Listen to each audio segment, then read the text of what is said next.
नमस्ते दोस्तों, मैं डॉक्टर महेश चौधरी हमारे निरामयी वसुधा यूट्यूब चैनल में आपका सहर्ष स्वागत करता हूं। दोस्तों, हमने ये यूट्यूब चैनल इसलिए चालू किया है कि अपने भारतीय लोगों को अपने भारतीय शास्त्रों के बारे में संज्ञान करें और अपने भारतीय शास्त्रों में जो ज्ञान है और जो बातें कही गई है अपने जीवन के बारे में उससे रूबरू कराएं। इसलिए हमने ये यूट्यूब चैनल शुरू किया है।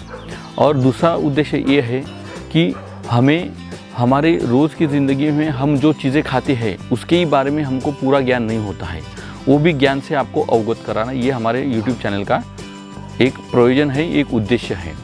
तो दोस्तों, आज हम इस सिलसिले में एक थीम ऐसी लाई है कि षड्रस द्वारा चिकित्सा। मतलब ये षड्रस क्या है?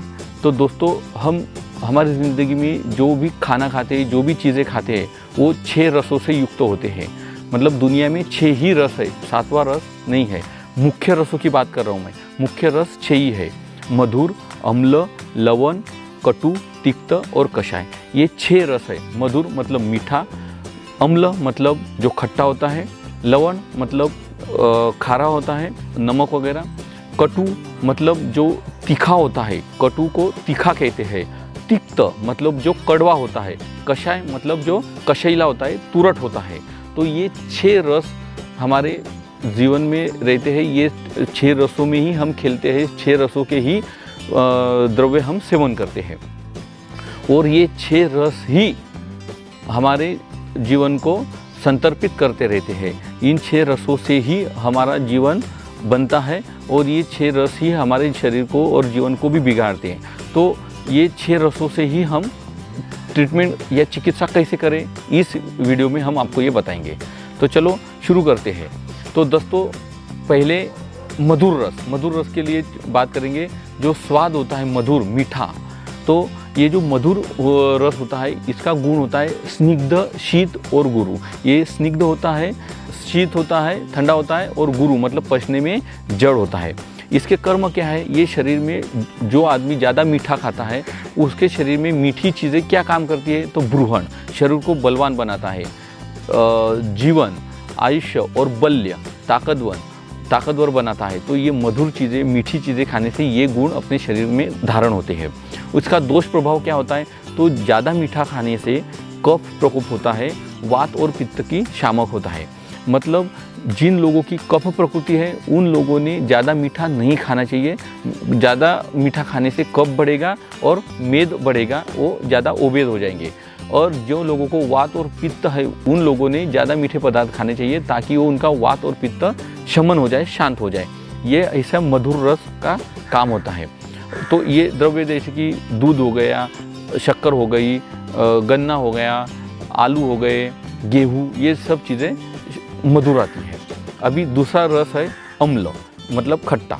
इसके गुण क्या है? तो ये स्निग्ध होता है, उष्ण होता है और गुरु होता है। मतलब उष्ण होता है और पचने में भी जड़ होता है। इसका कार्य क्या है? तो दीपन, पाचन, रोचन, मतलब भूख बढ़ाता है, पचन करता है शरीर में और ज़बान में टेस्ट लाता है। लेकिन ये उसके साथ में ये अम्ल जो होता है ये अरुष्य होता है। मतलब अरुष्य मतलब क्या है? तो बच्चे पैदा करने की जो शक्ति होती है उसको थोड़ा कम कर देता है, अनुलोमन होता है। तो ये अम्ल गुण के कर्म है। इसके साथ में ये अम्ल जो रस होता है ये शरीर में क्या करता है? तो ये कफ और पित्त का प्रकोपित करता है। अगर खट्टी चीज़ें ज़्यादा खाई तो कफ बढ़ जाता है, सर्दी हो जाती है, पित्त को भी बढ़ा देता है। तो ये कफ पित्त प्रकोप होता है। लेकिन वात शामक होता है। जिन लोगों को वात होता है उन लोगों ने अम्ल रस ज़्यादा सेवन करना चाहिए। जैसे कि अभी इसमें द्रव्य कौन से? अम्लिका है, नींबू है, ये चीज़ें अम्ल होती हैं।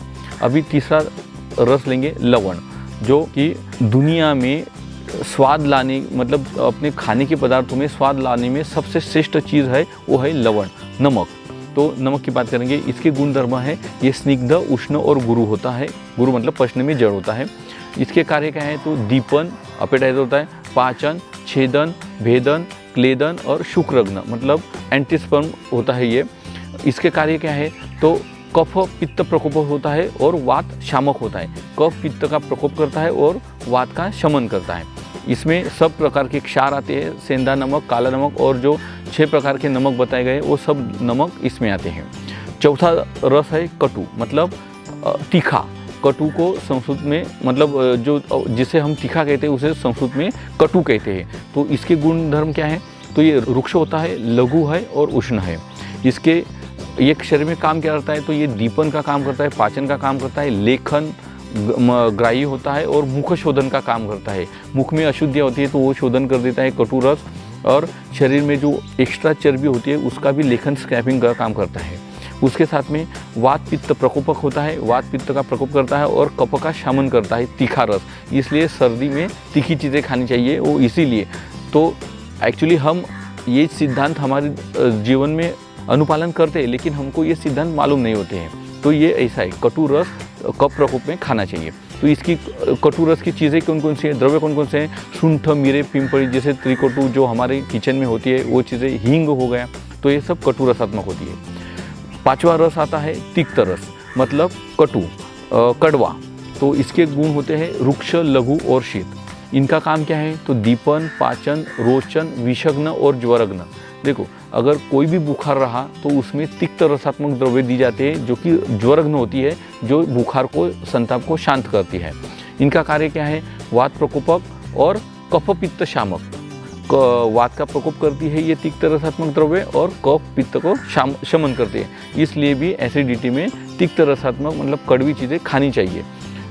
इसकी द्रव्य कौन कौन सी होती है? तो करेला, नीम और चिरायता जो तिक्त रसात्मक होती है। छठवां रस है कषाय, कशैला, जिसको तुरट कह सकते हैं। इनके गुण है रुक्ष, लघु और शीत। इसका कार्य क्या है? तो ये शोषण करता है, रोपण करता है, और रुष्य है स्तंभन और संधान करता है शरीर में, मतलब जोड़ने का काम करता है। कौन से दोषों को शांत करता है? तो ये कफ और पित्त को शमन करता है और वात को बढ़ाता है। और इसके द्रव्य कौन कौन से हैं? खदीर और बिल्व। तो ऐसे ये 6 रस जो होते हैं ये अपने शरीर में काम करते हैं। जिसको भी जो भी दोष से वो पीड़ित है उसने उसके अपोजिट गुणों वाले रसों का ज़्यादा सेवन करना चाहिए। इस तरह से हम षड रस से ही चिकित्सा घर बैठे ही कर सकते हैं और अपने बढ़े हुए प्रकोपित दोषों को शांत कर सकते हैं। इसके अलावा भी दोस्तों मैं शॉर्ट में आपको बताता हूँ दोष और उनके प्रकोपित करने वाले रस कौन से हैं और शामक मतलब उसको शांत करने वाले रस कौन कौन से हैं। तो ध्यान से सुनिए। वात दोष के लिए प्रकोपित करने वाले रस है कटु, तिक्त, कषाय, मतलब तीखा, कड़वा और कशैला। ये 3 रस जो होते हैं ये वात को प्रकोपित करते हैं। जिनको वात की बीमारियां हैं उन लोगों ने ये कटु, तिक्त, कषाय रसात्मक आहार नहीं लेना चाहिए, ये चीज़ें नहीं खानी चाहिए। उसके विरुद्ध जिन लोगों को वात की बीमारियां हैं उन लोगों ने मधुर, अम्ल और लवण, ये 3 रसों वाले पदार्थ ज़्यादा खाने चाहिए। पित्त के लिए अम्ल, लवण और कटु, ये 3 रस वाले पदार्थ पित्त को प्रकोपित करते हैं। और मधुर, तिक्त, कषाय ये रस पित्त को शांत करते हैं। इसलिए जिन लोगों को पित्त की बीमारियाँ है उन्होंने ज़्यादा मीठी चीज़ें खानी चाहिए। डायबिटीज़ अगर होंगे तो उन्होंने परहेज़ करना चाहिए, लेकिन जिनको डायबिटीज़ नहीं है उन्होंने मधुर चीज़ें खानी चाहिए। और बाकी तिक्त और कषाय सभी लोगों ने खानी चाहिए जिनको पित्त दोष से तकलीफ होती है। कफ के लिए मधुर, अम्ल और लवण। मधुर मतलब मीठी चीज़ें, खट्टी चीज़ें और लवण चीज़ें, लवण वाली चीज़ें, नमक वाली चीज़ें, ये पदार्थ, ये जो रस वाली जो द्रव्य होती है ये कफ को बढ़ाती है। कफ वाले प्रकृति वाले लोगों ने ये चीज़ें को टालना चाहिए। और कफ से जो बीमार पेशेंट होते हैं उन लोगों ने कटु, तिक्त, कषाय रसात्मक जो होती है ये शांत करने वाली द्रव्य खानी चाहिए। तो ऐसा दोष और उनके प्रकोप करने वाले रस द्रव्य और शामक द्रव्य मैंने आपको बताया है। इसके हिसाब से भी अगर आपने आपकी प्रकृति जानकर, आपको होने वाली तकलीफ जानकर उसके हिसाब से अगर आपने उसके शांत करने वाले रसों का सेवन किया तो ज़रूर आपको फ़ायदा होगा। इसके अलावा भी दोस्तों रसों के गुणों की दृष्टि से जो उत्तम, मध्यम और अवर भेद होते हैं उसके हिसाब से मैं कहना चाहूँगा जो रसों के गुण होते हैं गुरु, लघु, उष्ण, शीत और स्निग्ध और रुक्ष, उसके हिसाब से उत्तम जो है गुरु गुण के लिए उत्तम रस होता है मधुर, बाद में कषाय और लवण, ये उत्तरोत्तर कम होते जाते हैं। उत्तम, मध्यम और अवर होते हैं। मतलब जो गुरु गुण होता है वो मधुर रसों में ज़्यादा होता है, कषाय रसों में मध्यम होता है और लवण रस में अल्प मात्रा में होता है। उसके हिसाब से लघु, तिक्त, कटु और अम्ल उत्तरोत्तर कम होते जाते हैं। शीत गुण मधुर रसात्मक में ज़्यादा होता है, कषाय तिक्त में कम होते जाते हैं। वैसे ही उष्ण जो होता है ये लवण में सबसे ज़्यादा होता है और अम्ल कटु में कम होता जाता है। स्निग्ध जो होता है वो मधुर में ज़्यादा होता है, अम्ल और लवण में कम होता है। रुक्ष द्रव्य में कषाय जो रसात्मक द्रव्य होता है उसमें रुक्षता ज़्यादा होती है, कटु में मध्यम होती है और तिक्त में कम होती है। तो इसके हिसाब से भी आपको क्या तकलीफ है, आपको स्निग्धता चाहिए, रुक्षता चाहिए, शीतता चाहिए, उष्णता चाहिए, गुरुता चाहिए, लघुता चाहिए, आपके शरीर में आपको कौन से दोष लेना है उसके हिसाब से भी आपको रसों के द्रव्य को सेवन करना चाहिए। तो दोस्तों मैंने आपको आज ऐसी चीज़ें बताई है कि आपको आपकी प्रकृति क्या है, आपके दोष कौन से हैं, आपको क्या बीमारी है, उसके हिसाब से आपको कौन से रसों के द्रव्य खाने चाहिए वो मैंने आपको डिटेल में बता दिया है।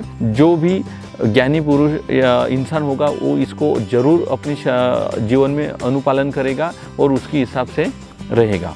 तो ये थे परहेज पथ्यापथ्य द्रव्यों के रसों के हिसाब से आपको इंडिविजुअली आपको कौन से आदमी को कौन से रसों का सेवन करना चाहिए, कितनी मात्रा में करना चाहिए, ये आप खुद ही अपने सत्सद विवेक बुद्धि से प्रमाणित करके इस्तेमाल कर सकते हैं। दोस्तों ये था हमारा षड्रस द्वारा की जाने वाली चिकित्सा का वीडियो। आपको कैसा लगा हमें ज़रूर लिखिए, क्योंकि आपके कमेंट्स और आपके लाइक्स ही हमारी ताकत बढ़ाते रहते हैं और इसके आगे भी आपके लिए हम ज़्यादा से ज़्यादा आपके जीवनोपयोगी वीडियो बनाने में हम ज़्यादा से ज़्यादा कारगर होंगे और हमको इससे इंस्पायरेशन मिलती रहेगी। तो हमारे YouTube चैनल निरामयी वसुधा को ज़रूर सब्सक्राइब कीजिए, अपने दोस्तों के साथ में शेयर कीजिए और बेल आइकन ज़रूर दबाइए। धन्यवाद।